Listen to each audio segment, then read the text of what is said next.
our second panel discussion that is titled The Institutionalization of Blockchain Staking. In particular, our panelists will be discussing more about decentralizing Ethereum and whether the future is liquid and, last but not least, self-regulating technologies. So let's welcome our moderator, Andy Lian, NFT from Zero to Hero book author, our panelist, Anuj Shankar, CEO of Luganotes, Igneous Tyrannus, Head of Communications and Business Development, Mantle Network, Ken Nizam, Founder and CEO of Asia Token Fund Group, and Juling Chen, CEO of RockX. Everybody, let's give them a very warm welcome.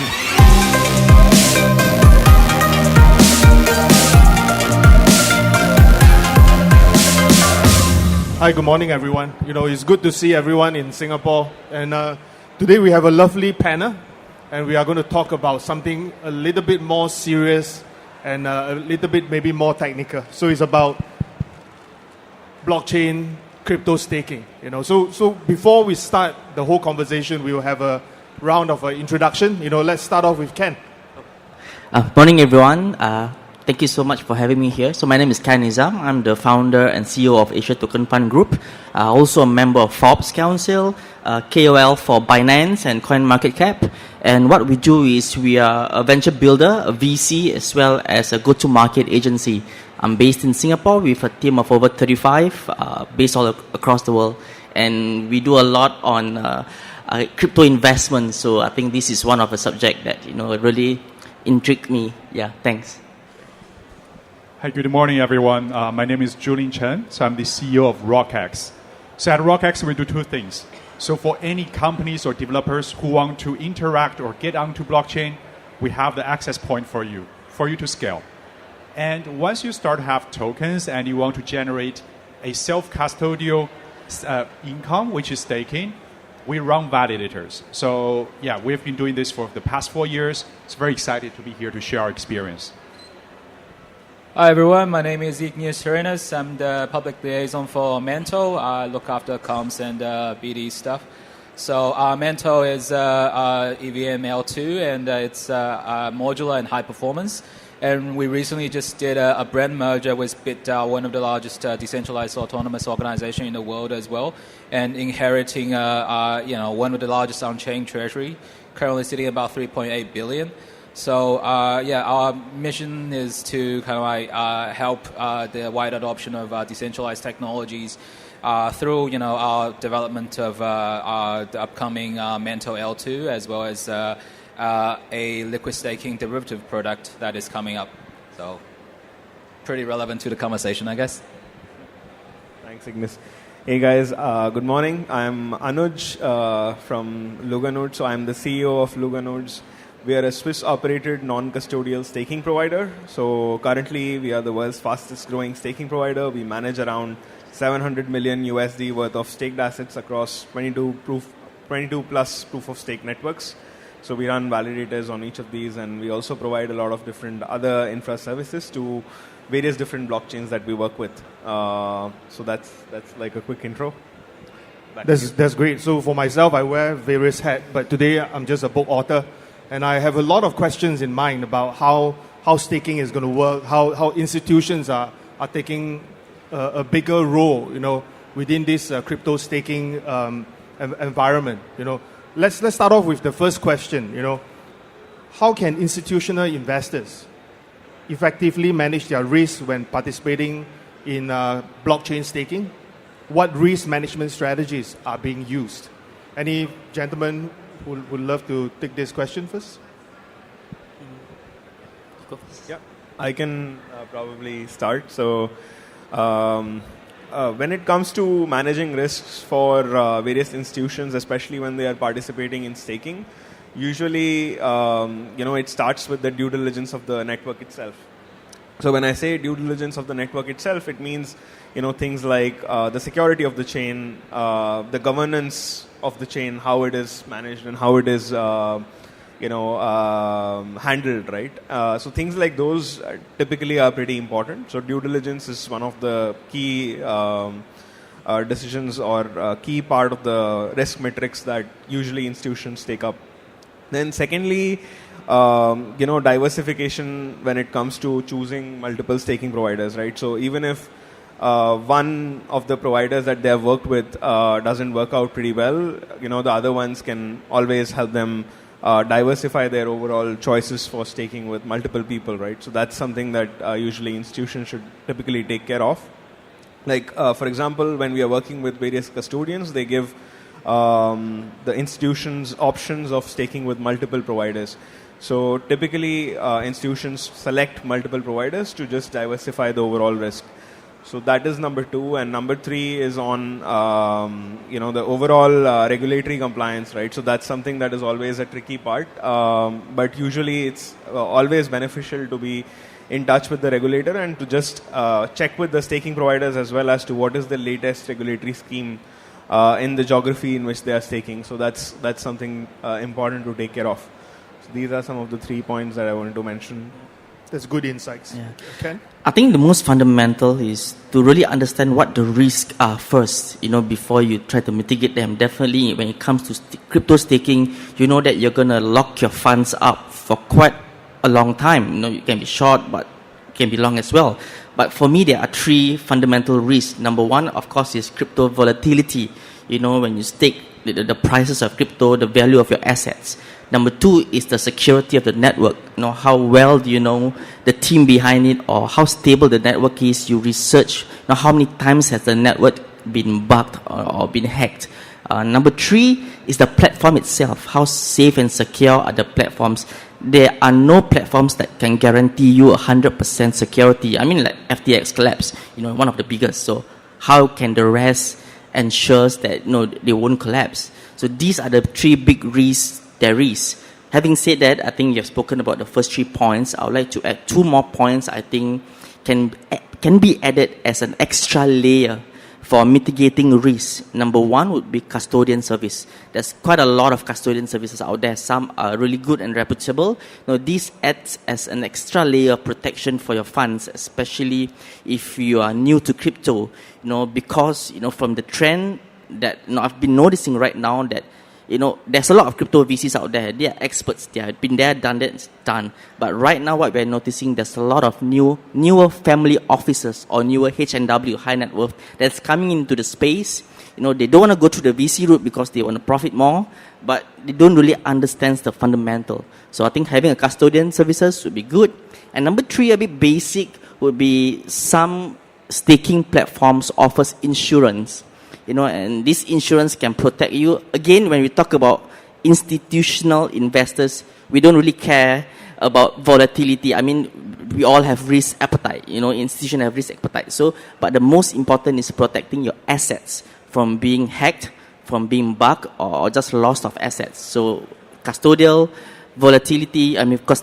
and insurance might play a good role in that. Yeah. So understanding the risk, the 3 factor of risk, the first 3 points, and plus my 2 points. So I think that's quite okay. Yeah. Sure. Zuli? Yeah, maybe just to, I think these 2 gentlemen has covered most of the things, but I'm just going to rephrase it a little bit differently.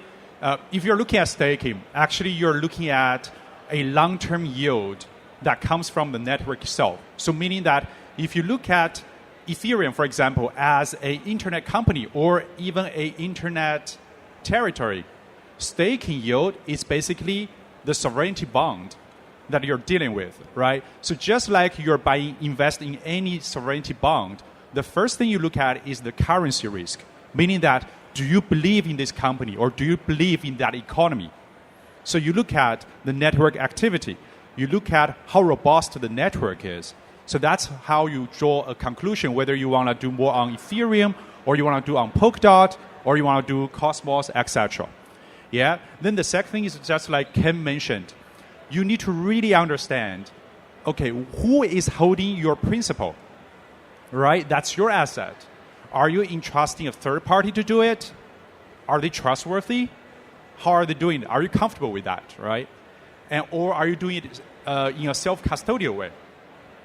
And the third point is that when the rewards is being generated, number 1, who managed that reward for you? Is this directly from the network itself, or somebody is holding that and distribute it to you? This is totally different, from a business model perspective. And of course, the counterparty risk you have is only one, because in this whole business, your principal is always safe, but you don't want to have slash. So that's also similar to what Ken was mentioning. You need to look at, okay, so the staking provider, how they're actually doing, running all the servers. Are they managing their private keys in a secure way? So these are the questions usually you need to ask. And of course, end of the day, this is a very new industry, so diversification is very important. Yeah, especially as you grow. Like, for example, Ignatius has mentioned that, okay, if your asset is above $1 billion, you probably don't want to put everything in one custody or in one staking provider. This is what we have seen in US, because a lot of potential customers are talking to us, because now they're looking at offshore alternatives. They're looking at diversifications. I guess kind of like I come from like the sort of complementary view, because everyone else here is like an institution looking to stake their funds, whereas we kind of like a service provider. I think everyone said here was like really to the point that you want to kind of like have more knowledge and more kind of like educate yourself better going in. I think a lot of more important is that you don't see it as a transactional. Just a simple transaction, rather build deep foundations and like good relationship, and really kind of find a team that you can trust.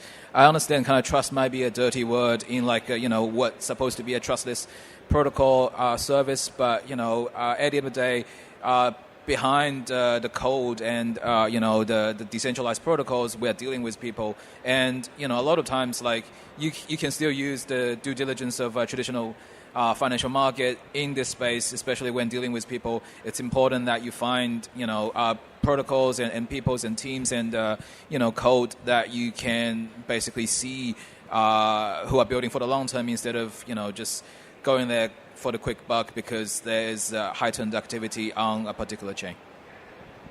Thanks, Ignace. I strongly agree with all the panelists on their points. But maybe following from what Ignace has mentioned, what we talk about could be something that is more trust driven, right? But of course, there are a lot of zero trust kind of protocol that's in the space, zero knowledge mechanism that involves in the whole staking process. How do you see that kind of mechanism working for institution? Is it much more safer? Do you think is a lot more palatable for institutions to enter the market because of such mechanism? Maybe Zuling, you can touch on some of this. Just my personal thought here, right?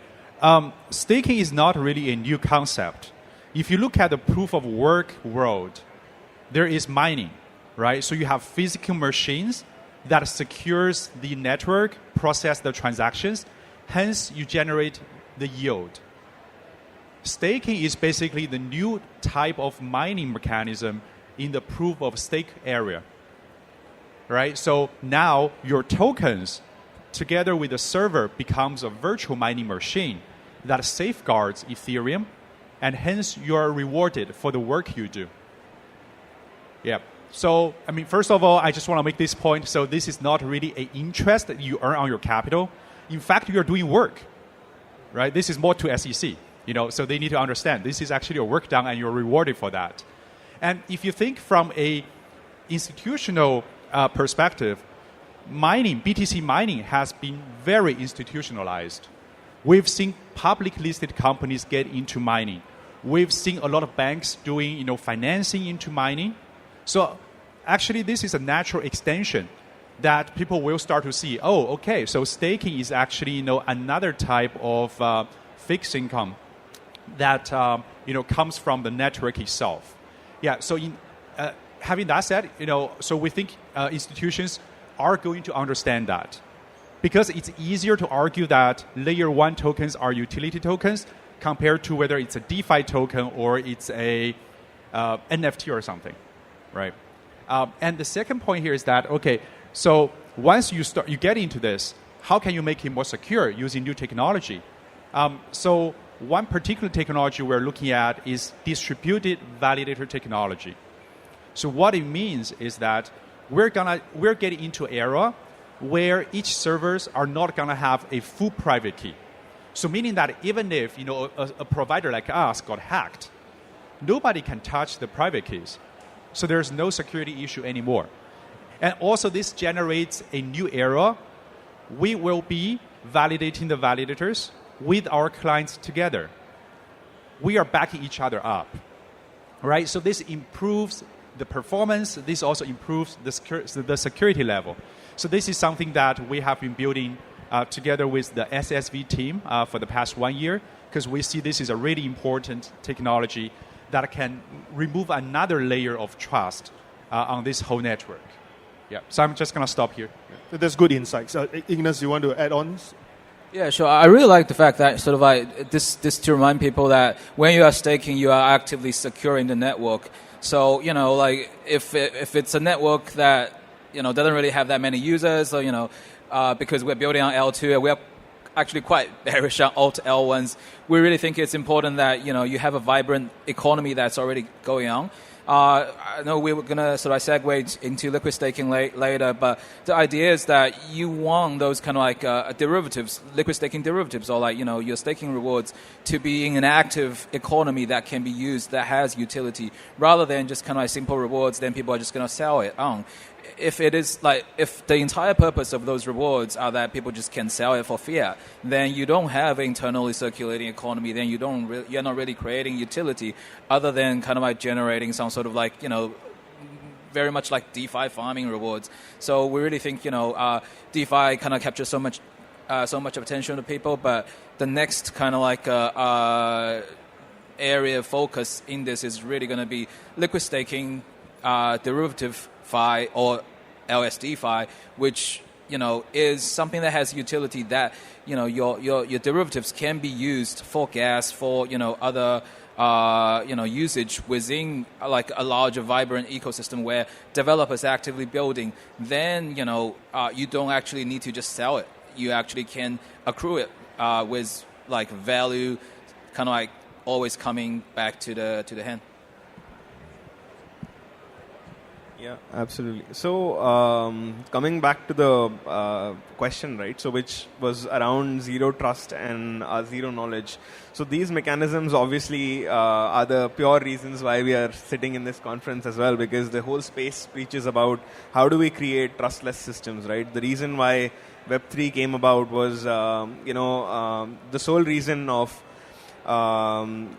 people not being able to trust this one singular central party, right? So in order to distribute the power, these technologies have been built out. And obviously, as any technology, these are not foolproof, right? There are always risks and there are always loopholes in each of these technologies. But as we see this industry progressing, we are able to, see solid teams building on this particular zero knowledge proof and zero trust technologies. Just to quote some examples, Polygon ZK EVM, or the for example, the ZK Sync team is also working on something pretty innovative as well, right? So these are the kind of technology that's going to prevail in the longer run, because we see the power shifting from the centralized bodies to these decentralized systems that people are working towards and building. So definitely institutions need to also level up and come and participate in these type of systems where the network is not just owned by a few people, but rather masses of people, and the transactions that are happening on the network are more seamless when you have like non-decentralized control over it. So that's just to add on the overall zero trust and zero knowledge mechanism. Thank you.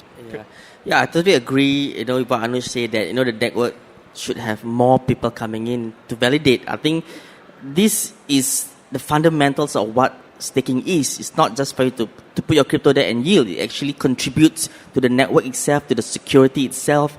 When a validator stake or lock up their funds, it ensures that they don't do malicious acts or be a bad player, or else their funds will get slashed, right? So I think this is quite important. So again, setting up or being a validator itself is not as simple as it is, because you have to have technical knowledge. Setting it up, maintaining it takes a lot of works, and even if you are not doing some malicious act, but just doing a simple technical mistake, they might still slash your assets, right? But I think these are the securities that it is important. But again, when you talk about institutional validators, for example, Ethereum itself, you need to stake at least 32 ETH, which is about $60,000. But again, currently there are over 230,000 validators times 32 ETH. That's how much you get. So I think that there needs to be a mechanism to make it more secure. But I think to get more people in, especially institutional, and right now at the age where there's a lot of newer people or newer, let's say, family officers or newer high net worth coming in, they need to make the process more simple. Because if you deep dive and talk all technical, how many people out there with a lot of money knows or bothers to do a lot of technical research? They probably have money, but they want something simple and secure. So I think that's what blockchain is supposed to be.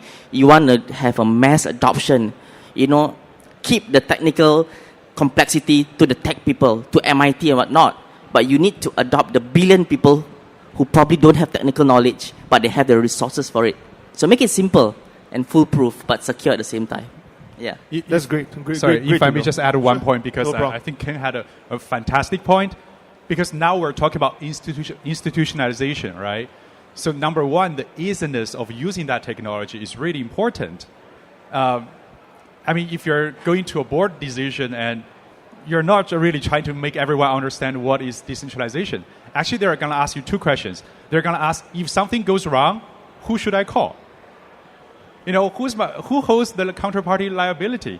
That's the reason why, as a company who serves institutions, we do need to work on, the entity side as well as the legal side. We need to be very clear on, okay, what are the things that we are managing? What are the risks we are holding? That's very important. And secondly, we need to make sure that, okay, we tell the institutions, okay, if you want to stake, it's basically a 3 steps operation. And this only involves your IT team and doesn't require 24/7 monitoring, etc. Then we also need to tell their finance team, hey, we have a dashboard that actually helps you to track your reward every day, so you can explain to your auditor, where does that additional revenue come from?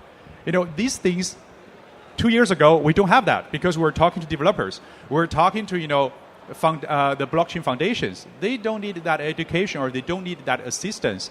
But now as the industry gets more mature, all those things comes. That makes everyone super busy right now. Yeah. Trust me, I deal with a lot of institutions. They would prefer to call Satoshi or Vitalik directly to get answers. But that's a separate thing. But again, flowing from the current topic, 2 weeks ago I was in Monaco. I met up with one of the private bank. So they say that, so there's one segment, of the private bank. They say, I have an AUM of about 30 B, sorry. They say, maybe we will put in about 10%, into the crypto business. Then the next question they ask is, if today I'm going to put that kind of money in, what kind of returns can I get? And then while talking, at Monaco, there are other sports team who came by and said, so how can you or the platforms incentivize us to come in? Is it really that safe? So maybe my question is, how can we think of some angle that can really incentivize institutions with serious money to really come in and put in some serious good liquidity, to the whole staking process? What kind of incentive can we look at? Yeah, probably I can quickly start. So I think just to add to what Zuling just mentioned, which is more around customized staking, right? So giving them the flexibility of the amount that they can stake. So let's start with that, right? So currently there is a problem of, in Ethereum staking, for example, you need minimum 32 Ethereum to be staked, and usually this capital cannot be pooled very easily, right? But there are a few mechanisms, like for example, liquid staking through Lido, Rocket Pool, and the others who have built this solution can be used. So one piece of the puzzle is basically, do you have enough flexibility in terms of staking the asset that you have? Second is around, the overall solutions to manage your earnings, right? So what Zuling just mentioned, is the staking provider or the provider that you're working with able to provide you with insights on your earnings? So right now, it's such a fragmented space that, let's say you are staking 5 different assets, it becomes very hard for you to track, how much you are actually making on various different protocol staking that you are doing, right? So using some sort of a reporting mechanism or a dashboard where people can see their overall earnings on a daily, monthly, yearly basis so that they can easily get their books also financially audited by their auditors, right? So that becomes much easier for them to convince them to stake as well.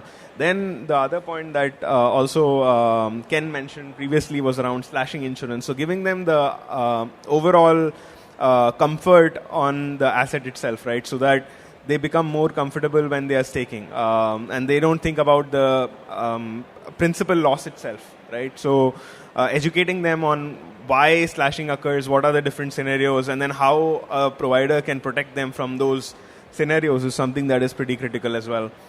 And there are a bunch of different slashing insurance providers now, and we are seeing more and more institutional slashing insurance providers coming in. For example, Munich Re has also started pairing up with this company called Chainproof, and they have been rolling out slashing insurances for staking providers to procure, right? So that is something that is instrumental happening in this industry already, and people are acknowledging this.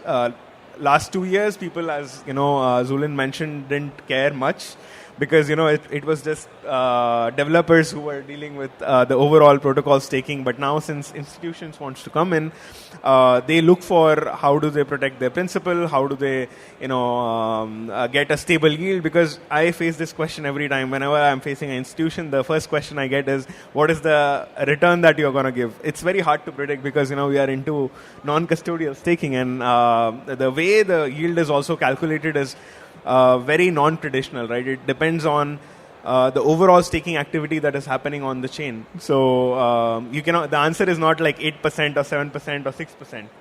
These numbers keep varying based on the overall activity on chain, right? So these type of toolings always help to onboard institutions much easily. And then also as an organization, if you are able to provide some comfort around the security audits, right? So getting yourself as a business audited for ISO 27001 or maybe SOC 2 Type 2, or getting yourself compliant on these different security audit parameters usually help them and give them a better comfort on staking as well, because you have proven to them that from a security standpoint you have taken the right set of measures in order to avoid the slashing risks, right? This is nice. How about from a mentor perspective? I think one thing that we would start to kind of invite, those people who are looking, institutions who are looking at it, to take a more long-term view instead of just kind of seeing it as, interest-bearing financial instrument or like a bond. Rather, like staking, you're also staking, your institution into this part of future technology that will see more adoption.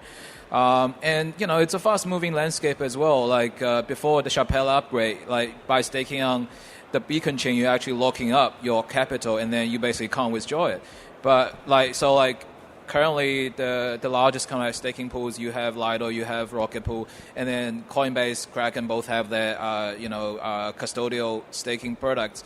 But with the Chappelle upgrade, now you can withdraw. Now you no longer need an oracle to facilitate the withdrawal. Now, basically, you can pre-sign a transaction when you opt in already to close it. And then when you want to withdraw, you can just enact that pre-signed transaction. So it's a fast-moving industry, just like what you said. Like basically a couple of years ago, people were only talking to, developers, but now you kind of see more and more those kind of like more customer-friendly approach when it really is like inviting everyone in. So I think, it's just kind of like, it does reward participants when they educate themselves. And then, those family offices, those institutions, they should probably hire at least one or two experts, engineers who actually understand or who have had actual hands-on experience in building kind of like those protocols, so that not only is this kind of like, a hedge, like alternative investment, but it's also kind of like, this thing is going to be big. Everyone, like, I think more or less everyone has arrived at somewhat a consensus. This is something that's going to only go up only in the future. So it might be, a good idea to already stake a part of your future with it, instead of just seeing it as a 8% a year return bond. Good, Julie. Yeah, just my personal experience.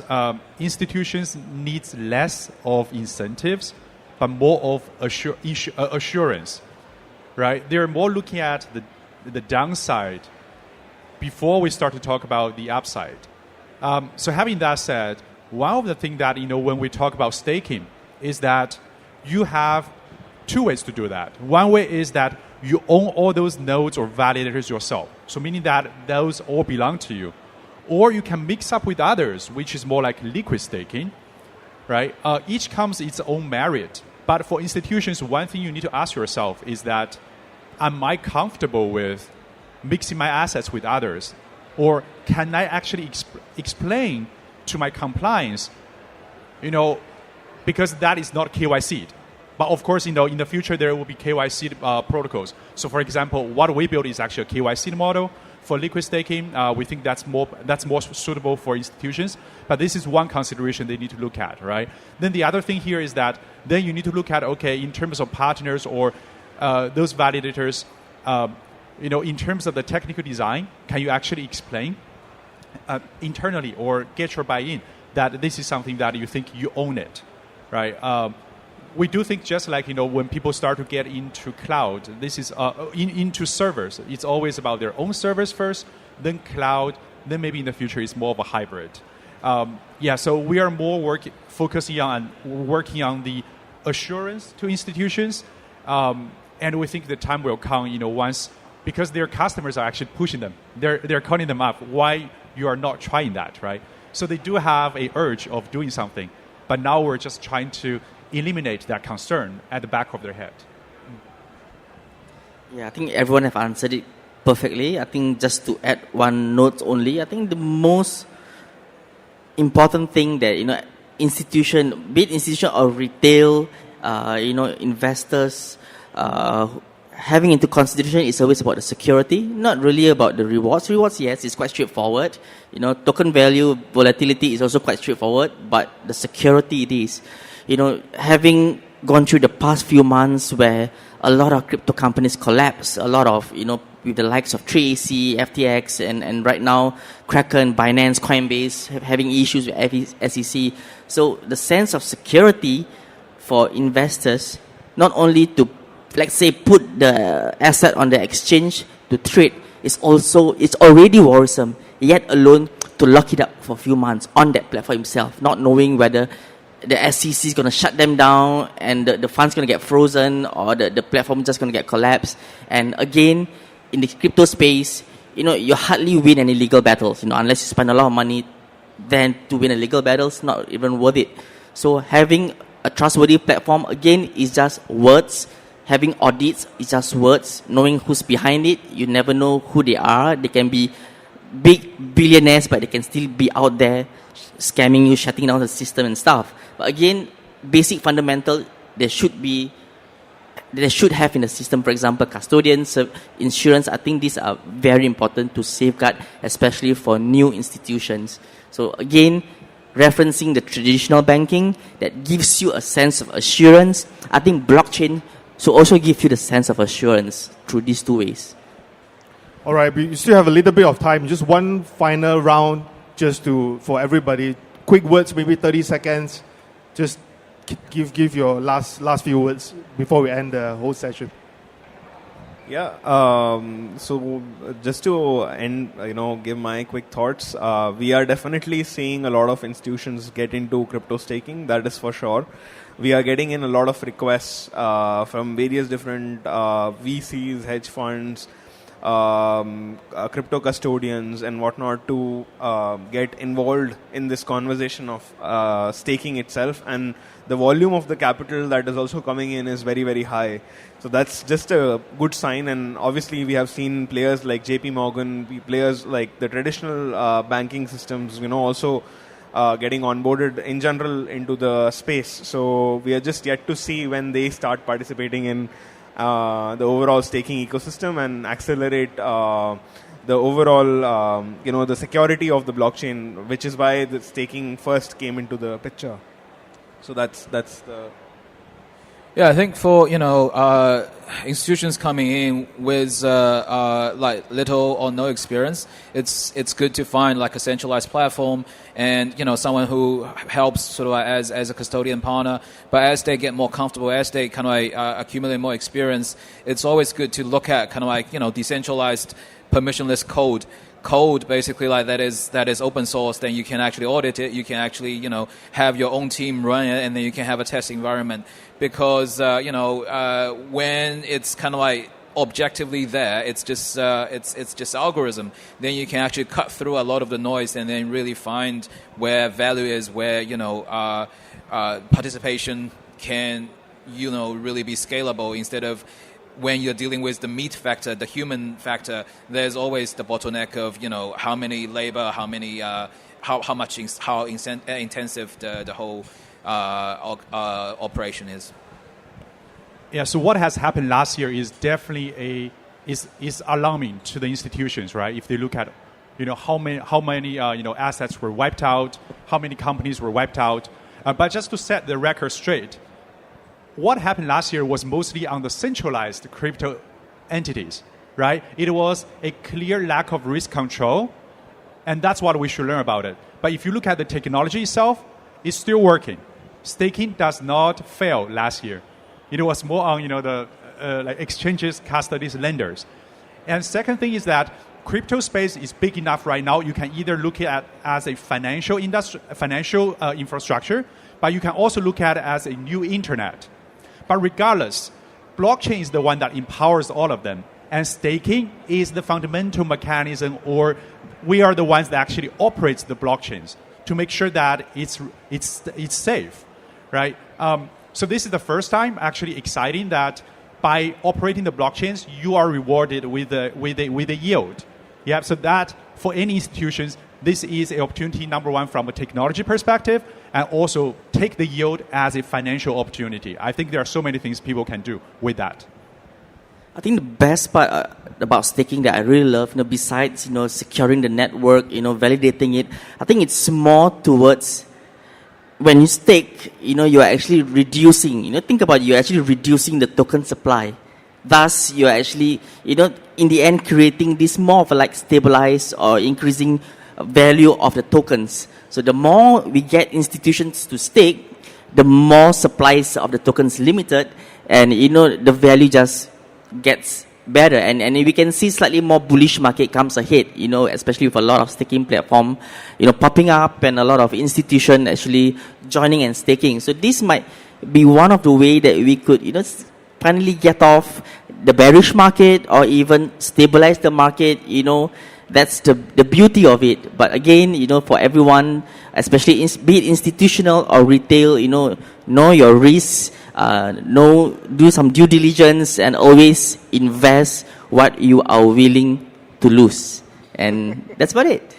My final words is more practical. When we talk about big institutions and so forth, I think one point that Zuling has mentioned is that it will be fantastic if you can get an in-house expert, to make sure that you really know what you are talking about. Because on a personal side, we deal with some big brands, that there's looking at activating Web3, for example.